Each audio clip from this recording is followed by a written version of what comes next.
This is Sean Atkinson, CISO at the Center for Internet Security, home to the CIS controls, the CIS benchmark, the CIS hardened images, as well as home to the Multi-State Information Sharing and Analysis Center, as well as the Elections Infrastructure Information Sharing and Analysis Center.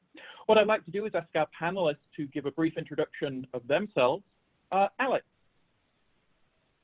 Hey, this is Alex Flores with CyberArk, Principal Solutions Engineer in the Midwest region. Been with the company about 9 or 10 years now in a variety of different technical roles. Really looking forward to today's discussion specifically around automation and secure orchestration. Fantastic, thank you. Sean. Good morning, good afternoon, everyone. Sean Frazier, Advisory CISO for Duo, now part of Cisco, which I affectionately call Disco, and that joke never gets old. I work with our public sector teams, specifically around policy and security, cybersecurity, both for federal public sector in the U.S. as well as state and local. Fantastic, thank you. Nathan. Good morning, Sean. I'm Nathan Wenzler. I'm the Chief Security Strategist here at Tenable for the Americas. We are the leader in risk-based vulnerability management, and looking forward to the chat with all of you this morning as well. Thank you. Thank you. And Chris. Hi, everyone. I'm Chris Pittman. I lead sales engineering here in the Central United States. I teach network and digital forensics at Eastern Michigan University. Happy to be part of this conversation about SOAR. Look forward to hearing what everyone says. Fantastic. Thank you. All right, so let's kick it off. Sean, I wanted to direct a question in regards to the type of tasks that we're looking at a SOAR solution. You know, what can it be used for to free up time spent on routine tasks by security teams? So first of all, I'm a big fan of automation and orchestration in general, because I think that there's just too much noise and too many things that are kind of flying around that human beings have to pay attention to. And that as much as we can kind of reduce that, it's a good thing. The challenging place we are right now, I believe, is that, you know, I always kind of think back to the term garbage in, garbage out. And just because you can automate something, if you weren't doing it well the first time in the beginning manual and you try to automate that and you automate it badly, that's not a good thing either. So I think there's opportunities certainly around just, you know, kind of quelling the noise, right? Kind of dialing in on the things that people need to pay attention to. But I think we need to think about that strategically and not rush into automation as if that's going to be the panacea for all of our security problems. No, absolutely. Completely agree.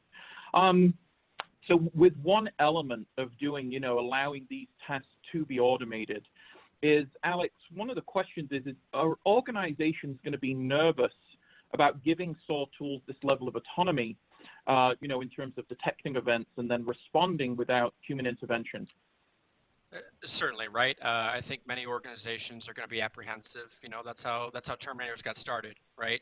But effectively, I'll take it back to a solution I'm very familiar with. You know, from CyberArk, we bake our analytics and threat intelligence into the base solution, right? But it's always utilized in a crawl, walk, run sort of methodology, right? We want to make sure that, as Sean mentioned, there are secure foundations built into the process originally before it's automated. But like anything else, it's about scoping the influence that the tool really has and enforcing a level of least privilege. And for the same way that we wouldn't give users too much access, we certainly don't want to do the same for automated processes as well. Absolutely, absolutely. So with that automation of the processes, Chris, I'm thinking of then how can AI as part of that process be incorporated with the organization to really assist in the space? So I think at least a couple different ways, and we can implement it sort of upstream and downstream when it comes to the entire security and maybe even operational processes. One that I always like to talk about is the role that AI can have in baselining behaviors in an organization.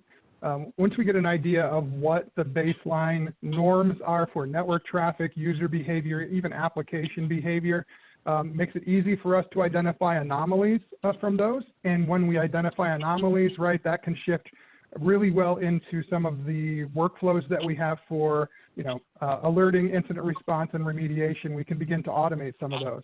On that sort of downstream, where we do have the incident response and those workflows for playbooks and our investigation, threat hunting, and remediation, there's opportunities for us to implement AI there as well, because AI can very quickly and easily at machine speed take care of some of the behaviors and steps to shut down ports, isolate machines, modify privileges in a real-time basis. So I think that's really where we can utilize AI as the bookends for kind of the zero trust story that everyone's telling right now.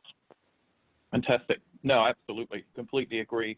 So with this shift really towards automation and machine learning, what type of impact does this have on the workforce, Nathan? Well, I think there's two sides of that question. I think there's a perceived impact and there's an actual impact to the workforce. You know, there's a lot of fear about you know, the AI, the computers are going to take over all of our jobs, and everyone in cybersecurity is going to be out in the street, and that'll be the end of it. But oh, I'm sorry, what was that? Alex did say Terminators, right? So he threw that out there.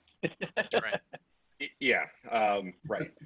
So I think there's a lot of fear around being replaced, and that you know, they're just going to automate everyone out of a job kind of thing, and that's just not real. It simply isn't. And there's too much that needs to be done, both before and after, when you're looking at automating anything or implementing a broader automation solution, starting from, you know, just the process side of it. You know, understanding what your processes are, understanding what the business needs done, understanding how the business wants to react or respond to events. You need people to understand those processes. It's not a thing that typically a computer can just be turned on and will figure out. Like, you need that kind of human understanding of business process and workflow to empower those automated solutions to do the right thing and make the right decisions and not do, you know, anything too disastrous. But going forward, even after that, to Chris's point, you know, when you get this automation going, it's doing the more immediate things you need done. It's shutting off ports, it's isolating systems, the quick response types of things you need done that the humans could do, but they do it faster. It's also the kind of boring day-to-day tasks that humans get stuck in. And at least for the teams I've ever talked to, you know, security folks don't want to be bogged down with managing spreadsheets of the patches they need to deploy every month. They want to do the interesting things that they were hired to do in the first place, right? Like, you've got pen testing skills, put them to use for pen testing. If you've got people who are incident response specialists, you should have them involved in that, not doing, you know, can you lock out a user account for me because we might have seen a couple of events. So I think, you know, leadership needs to reinforce that idea that no one's being replaced. We have way too much to do. And there's such a desperate need for the skill sets that people bring to the table that automation really needs to be seen as getting that day-to-day monotonous kind of stuff out of the way so that teams can then focus on the stuff that they're really good at and actually start to push the maturity of their security programs forward rather than just getting caught putting out fires all day long. Yeah, I think innovation is inherently disruptive, right? So, and we have to embrace that. I always tell the story of the 1860 census, which, if you look at the 1860 census, there were 220,000 farriers in the United States. For anyone who doesn't know what a farrier is, it's someone that puts shoes on horses. In the 1930 census, there were about 12,000 farriers, right? So we completely disrupted an industry, but by another industry creating the thing called the car, the automobile. But that did, you know, people did lose their jobs, but you know, it was a shift and a change in the mindset of where work needed to be. And it's exactly the same in technology, as Nathan so rightly pointed out. You know, if you're sitting there being a log watcher, why are you doing that? That's not the best use of your brain or your time. Why not have a machine do that and you go do some really cool and innovative stuff? Definitely. Chris, any thoughts in this space? You know, I agree a lot with Sean and Nathan for sure. I think one of the things it allows us to do is shift those workers to maybe more specialized and certainly more productive activities, right? And when we think about a threat landscape that's dominated more and more by advanced persistent threats, then that's where you really need a human element. There's not necessarily a huge application for AI in an APT or a zero-day kind of environment where it can, right, identify some zero-day malware. But when you have an actual advanced threat actor that's funded nation state, they may have some insider threat, they probably have some company intelligence they're working with. You're going to need some threat hunting with some human beings behind that. That's a really good place that allows you to redeploy your security staff.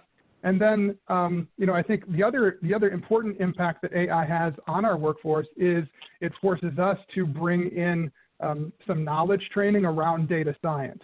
I think that's one of the bigger shifts that we're seeing in the industry, and one that we need to embrace from an enterprise or corporation standpoint, is when it comes to training and the kind of education we're looking for in our security staff specifically. We need to have some folks on that team who understand data science. That education isn't necessarily hard or expensive to come by. A lot of the freely available, educational resources in the field right now are offering some of those courses from even MIT or IBM and the large data science companies to help IT security teams understand how to leverage and understand statistical analysis of threats and information. So I think that's another shift, right, is in adopting some of that data science mindshare into our security teams. I think Chris makes a very good point. Sorry, Sean. Sorry, Alex. Please. No, go ahead. I think Chris makes a very good point there in continuous improvement, okay? And I know Sean made a point about this as well, is that innovation, especially in technology, we can very easily get bogged down with the day-to-day monotony. And a big part of automation is really taking care of a lot of those processes that otherwise would require, deep technical knowledge, right? But if we can take care, if rather we can, have some automation, we have some machine learning actually built into our processes, and we're free to allow our engineering staff really to innovate and build, it really escalates and elevates that innovation process that much further. That's just, at our fingertips, technology, the processing power of computing, in general, just the tools that are at our fingertips has never been greater. And I think that's a big part that we want to tap into. Whereas if we were just bogged down with the day-to-day, that really, that doesn't allow a lot of space for innovation. Yeah, I want to point to something. No, I want to point to something earlier that's super important, which is there are different ways to consume kind of automation and data science, right? You can go build the stuff yourself. If you're a large organization, you can do that. But leverage partners that are doing this. I mean, Alex, CyberArk is a great partner of ours. We work with them. We work with a lot of the other folks here as well. Leverage the cloud service providers or the service providers who have built teams to do this. We have a data science team based in Austin, Texas. Of course, why not? Austin, Texas. So we're kind of doing this and applying this to analytics around authentication. I know Alex is doing the exact same thing at CyberArk. I'm sure Nathan and Chris are doing the same thing as well. So leverage your partners that already have a little bit of this that you can kind of build into your stack. Definitely. Absolutely. Absolutely. So really a question that I want to pose to everybody, given the fact that there are so many security technologies in place within most enterprises, and now we want to have the additive SOAR capability, how are we integrating? Is it simply through these processes working with other vendors? Sean, what do you think in that space? So I think there's a couple of different things, and one is right now it is kind of independent, but it's getting better. So there's a NIST standard around, I can't remember the standard number, but there's a standard around kind of a language of communication around cyber alerting and cyber data. And I think that, to me, I'm a big believer in standards. Once everyone's kind of speaking to a standard, then we can all work together in kind of plug and play fashion, which is exactly what enterprises want. Enterprises don't want me doing one thing and Nathan doing a different thing and Alex doing a different thing, and then they got to provide the glue that ties all this stuff together, because that's just hard and requires a whole different skill set and people they either don't have or can't afford. So I think the common language piece, I look to NIST and other standards bodies to provide some of that, and I think that we're at the beginning stages of it. Okay. Any other thoughts from the panel? Chris?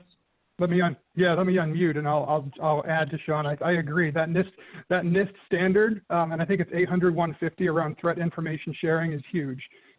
We need more collaboration from industry standard organizations. They've been a little bit slow, but I mean that's true for security in general, right? Security and technology innovation is moving faster than our security standards. I think one of the things that I'm seeing is from that threat information sharing, there's even some RFC drafts around developing what will, I hope, be kind of just a security protocol that can be interpreted and shared across infrastructures, right? Things that can share information about users, events, things that combine confidence and risk scores. So that stuff can be interpreted. However, it needs to be interpreted by a firewall, by a DLP, by an identity solution to take an appropriate reaction. Most importantly for this conversation, of course, on the SOAR side, that information can be interpreted by an orchestration utility to trigger something that's already in place, or at least advise human beings that there's something going on that, that is outside of norm, outside of a statistical average, right? I think that's where we're looking for. Okay, perfect. Nathan? If I could add really quick, so I think that the shift into the risk-based kind of profiling, if you will, for threats and all the rest, that's driving the need to standardize so you can share all of this information better, have a common understanding of these things is really great. I think the one piece that I often see missing from this, though, is well, I think organizations are starting to see this as sort of that silver bullet, right? To Sean's comment earlier, like the panacea that just once you turn it on, it solves all the problems and everything's fixed. And there's still a lot of work that organizations need to be doing ahead of time before they're waiting for the standards, before they're waiting for the common platforms and all of that, to, again, understand your processes, understand how your normal workflows go, but maybe more importantly is like really understand your environment as best you can. If you don't know where the critical data assets live in your environment, it's really hard to adjust context around threats and risk if you don't know what's more important than anything else. And, so understanding, these assets over here, they house our critical data. These assets over here are, the CEO's laptop. We better, have a little more attention paid to that than all the other laptops, these kinds of things. That context around how important is it to your business is just as important as what's the context around the threat, what's the context around the attack or the event that's going on. So if you can put those two things together, now you have a common threat understanding that's based on what matters to your business. And now you're in a better position to make smart decisions about it, whether that's the humans making the decision about what to do or how you configure your SOAR platform, your automation to respond to those kinds of things based on that specific context to your business. So that baseline understanding of your business is still so critical in these pieces. And I just, for the audience here is listening in, like, don't drop that part. Get your automation in play, but make sure you have a good handle on your business side. Yeah, that's an awesome, because there are two work streams, right? And Chris dropped this D word earlier, so he opened that can of worms. So I'm going to go ahead and dive into it. So there's a zero trust work stream. There's kind of your automation orchestration work stream. And at some point they converge like peas and carrots or chocolate and peanut butter, right? Where you've got a policy enforcement point or a policy engine that might take input from an automation system that knows things about people, devices, location, behavior, all these other things. So they're kind of two work streams that organizations need to look at independently, but they also need to look at how they glue together, to Nathan's point, to support the business. Absolutely. Definitely. Alex, anything in this space? Really, these gentlemen have made fine points across the board. The one thing I will say is that, it's really about data collection and classifying assets. I think it sounds like a repeating pattern. Microsoft had this, Microsoft recommends that sort of classification of assets with their Red Forest model, tier 0, tier 1, really understanding what critical assets are out there for an organization, understanding these are the critical systems that require a level of a baseline that we need to basically establish is going to be a big part in the automation portion, right? Being able to correlate what those baselines are so that we can take action when a potential threat does come up based off of the risk of the underlying asset and how it impacts the business. And so again, just as these gentlemen have said, I think it's there's a lot of internal research that needs to go on when we're choosing the right automation tools, when we're configuring the right automation tools, just to understand that again we have the baseline set, and really it's about just building a repeatable process from there. Definitely. So one of the elements that, and we've kind of touched on it a little bit, is the requirement of in-house talent to be able to actualize the value of a SOAR implementation. It's not just set it, forget it, and it works. So Sean, one of the things I wanted to see if we could expand upon is with that integration and the requirement for the underlying technology and the organization positioning, how do you train existing in-house expertise to effectively utilize SOAR? So I think, and this is one area where I think Cisco has actually done a pretty good job. We have this whole threat hunting workshop, this whole kind of expertise workshop around folks who are analysts, right? Teaching people how to be analysts, how to interpret the data. And that's one of the most important things. And I think, organizations probably have plenty of people that are capable of doing that. And they need to reach out to partners that can kind of help them with that training, help them with that understanding, and upskill those folks. Because again, we've all talked about this, right? No one wants to be log watchers. I mean, that's no fun. What the real fun is kind of the threat hunting and the analysis of what's going on in the environment and figuring out how that applies to your enforcement point on your policy side. And again, it always gets back to the business. How do I be a good analyst to protect the data that the business cares about? Because at the end of the day, that's what the business is all about, is protecting that data. Absolutely, absolutely. Any other comments in the space of in-house talent development? Nathan? Yeah, I'll add something on that one too. I mean, I think, again, like most of the things we're talking about here, there's kind of a couple of different sides to it. Sean's completely nailed the idea of the analyst part. I think that the data analysis piece is a struggle in a lot of ways. Those of us who've been doing this a long time, we kind of have our own techniques and our own ways of figuring it out because, well, we had to. There just wasn't an option. But as these disciplines formalize a little bit, I think having that kind of training is incredibly valuable for teams. Don't just assume that everyone knows how to interpret data the same way. You should make sure you standardize that. I think on the flip side, there's a couple of implementation pieces that are really important. And one of them is to make sure that you've got people on your team, especially even in the security team, who have strong scripting skills, API capable folks who understand how to make those kinds of adjustments and API calls. And I know there's going to be people in the audience who think, who doesn't know how to do that? And I'm going to tell you right now, there's a lot. Many people who are in the security space, they come out of, business analysts. They come out of being, risk managers. They didn't come up out of a programming space. They came out of other things, right? I mean, that's kind of the beauty of information security is we're a risk management function, right? We come out of all kinds of disciplines. But so I do see security teams often having to struggle with integration points, APIs, that kind of thing, because they don't have that knowledge on the team. They have to outsource to MSSPs or hire consultants, whatever. So I think, if you're looking at any kind of automation, that's where it is these days. APIs are the way it happens. And so having that skill set on the team, so you can make adjustments as you need on the fly, you can tweak the data ingress, egress points. That's a really valuable time saver. It's not a difficult thing to learn. It's a reasonable thing to send your folks out to training. To Chris's point, plenty of free resources out there. They can teach you Python or whatever you want to use. But get that skill set on your team so that you can make these implementations a little bit smoother for yourself, and you can kind of dial it in as you go whenever you need new data inputs or you need to focus the flow of information that's coming in.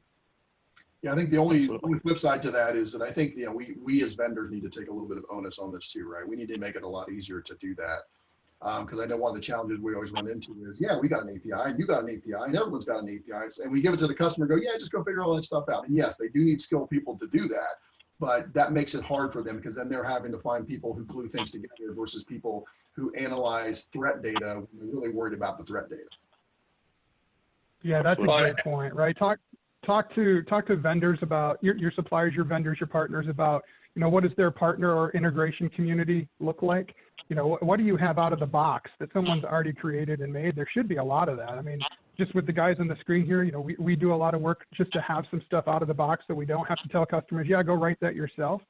And I think the more customers ask that of their technology partners, the more we'll do it, right? I think in general, right? I think that's some advice for every organization to hear. Make the ask of your customer, what can you offer me in terms of some integrations that you've already done? What can you offer me in terms of some compliance to existing standards? Because that makes us go back and look at things like NIST standards and say, which ones are our customers?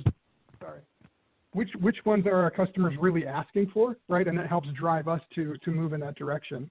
And then to Sean's point, right, a lot of our vendors have services that can help you with this. So SOAR doesn't have to be a completely in-house project. It can be a balanced in-house with an external partner with some kind of managed security service overlay, right? You don't have to do everything yourself. And I think that's probably the most comforting thing in the security space is that you are not alone. You shouldn't be alone. And I mean, vendors like us love the opportunity to try to help you solve problems, and there's not always even dollar signs attached to that. Yeah, partners in general, partnering with the right partner, understanding that there are technical integrators available, and just a community in general is always going to be a big part of implementing and influencing any new solution. And so, in that same regard, one thing I'll say is GitHub is an excellent resource, right? Especially in this stage. Someone had mentioned, earlier about just don't reinvent the wheel when it comes to automation. There's so many projects out there. There are so many creative individuals that have put these solutions out there for the world to consume because they're proud of that solution. They want to help at a very very early stage. And so really understanding what tools are out there. Nathan, being able to find skilled coders, right? Not necessarily developers, but individuals who are familiar and comfortable in automating tasks is a very valuable skill set, and one that I certainly look for in any new candidate. It's something that again is as everyone's mentioned so far, this is not going away anytime soon. In fact, it's only going to increase. And being able to have those skill sets and being able to automate a lot of tasks, specifically in areas that require a great deal of data collection, is going to be a big part of really innovating a lot of the space in general as security evolves, right, in the next few years. Yeah, and Alex brings up a great point. It is a partnership, and there are tons of great resources. And if you don't subscribe to the CISO, alerts or things that come out of CISO, out of DHS, please do that. It's not just a government thing; it's an everybody thing. Also, I think we all have kind of threat data that we all provide as vendors, right? I know Nathan, Chris, Alex, you guys have that as well, and a lot of them are free. So we have Talos, you guys have your teams doing the same thing. So subscribe to all of these things. There are tons of resources out there to help you that don't cost a lot of money. Fantastic, excellent. So Nathan, then with that capability and with now the talent developed in-house, what are some of the best practices and recommendations? One, not only to attract that talent, but also to retain top security talent. And really, how are we sourcing that talent today? Yeah, I think everyone's still struggling with this. I mean, in information security, we're still essentially the only industry out there with a negative employment rate. Millions of jobs open today. I think they're expecting 5 million open by 2025. Is that the last stat I heard? Something to that effect. It's a big problem, and attracting and retaining talent. I hear this from a lot of CISOs, but obviously hiring managers, HR folks, they're struggling too to try to understand this. I think that from attracting talent, I think one of the key things that we need to understand, again, is I mentioned this a little bit earlier, right? Information security, again, is a risk management function. We're not really an IT function. We use tech, right? You've got to have a technical background, a skill set there, but we're not really IT. And I think a lot of hiring managers, they focus in on hiring engineers, hiring developers, bringing somebody up from there. And they're missing people that may have incredible risk management skills, people who are, again, business analysts. They come out of risk groups, they come out of financial backgrounds, legal backgrounds.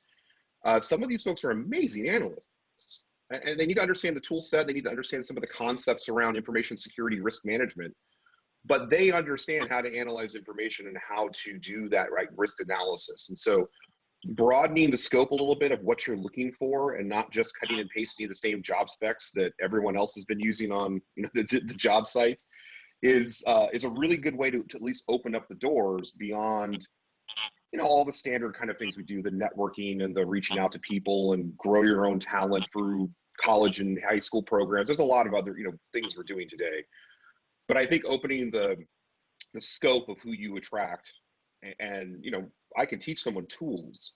It's harder to teach somebody the critical thinking processes I need to do the analysis work that we're after. So that's a big help, I think, for attracting. On the retention side, this is like one of my favorite things to talk about. And I'm sure Chris is going to smirk at me because I've said this like 18 times recently. But obviously in the tech industry, we're really big on our perks and our compensation packages and the foosball tables in the break rooms. Because there's a whole industry, obviously, that does nothing but make foosball tables for tech companies. That's how that works.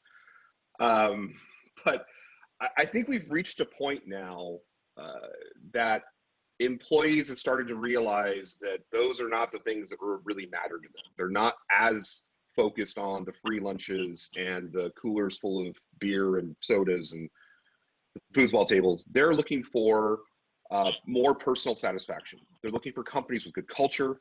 They're looking for companies that understand they need flexibility for their lives, for children and for daycare, those kinds of things. They're looking for companies that support external affairs. Not those kind of guys, calm down. I want to do volunteer work. Will you support paid days off so I can do volunteer work? I want to have, like my company, Tenable, we do election day. We get that available to us so we can make sure we get out and vote.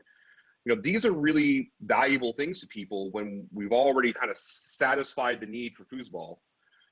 You need to be able to satisfy people's personal lives, because we spent a lot of hours doing this. I mean, if any one of you have an 8 to 5 job, you need to call me after this, because I want that job. Not anymore. Right. So, I mean, I think where companies are looking to retain people, where you can throw money at people, that's fine, but all your competitors are doing the same thing. If you want to retain the talent you've got, you really need to create that good organizational culture, give them the flexibility, the benefits that matter to the employee personally, because more and more, what I'm hearing from people who are in their careers at the 5 to 10 year stage, that's the kind of thing they're looking for. They want that personal value from their organizations, and the ones that do it are the ones that have those people that stay 5, 10 plus years. So a little shift maybe in how we've been doing tech management here from Silicon Valley, but that's where I would go with that. So to Nathan's first point, I couldn't agree more. I think you've got to cast a wide net and just hire smart people, right? Our CEO, Doug Song, put out a blog post a month or so ago where he talked about the different diverse backgrounds of people at Duo. And we've got music majors. We've got, we've got all kinds of people, medical, med students who came in and became analysts and become data scientists and everything else. So, you hire smart people who are motivated by some of the things Nathan talked about, and they can do anything. They're malleable, they're young, they can do all this different stuff. So don't pigeonhole yourself into must have this skill set and 25 years in security, because that's why you can't hire anybody. Thinking creatively, I think, is the big theme of this this conversation. I'm shuffling a deck of cards right now. I started doing magic tricks from a very young age, and it turns out having that presentation style actually translates into a technical demonstration pretty well. Yeah, not to say that we do a lot of smoke and mirrors, but sorry. Let's see the trick. Sorry, Sean. Let's see the trick? Yep. Oh no, don't put me on the spot like that, Sean. I got to think of one first. Hold on, maybe we'll do something at the end. All right. But all right. regardless, it's something that, and they don't translate very well over camera, regardless, thinking creatively, understand that it's not really about a skill set, it's more about that creative thinking. That's something that I really want to challenge. And I want to, anytime we're talking to new candidates, really want to understand what is your troubleshooting capability? What is the process? Where does your mind go when you find a problem? And really also with that, I look for technologists, right? Hobbyists, people that are very happy in the space, not only professionally but personally as well, right? How is this? What other projects are you doing just outside the workspace? To understand how deep your interest and your passion really goes in this space. And so, these are all, again, more soft skills than hard technical ones, right? Those technical skills can be taught, but really it's we're looking for a mindset here, I think, is the recurring pattern. Yep. Definitely. Thank you. Oh, great discussion. So Nathan, one of the other kind of elements that comes into play, it's not just about the technology capability, but it's non-IT business units having some ownership in terms of the involvement with SOAR implementation. Any comments in that space?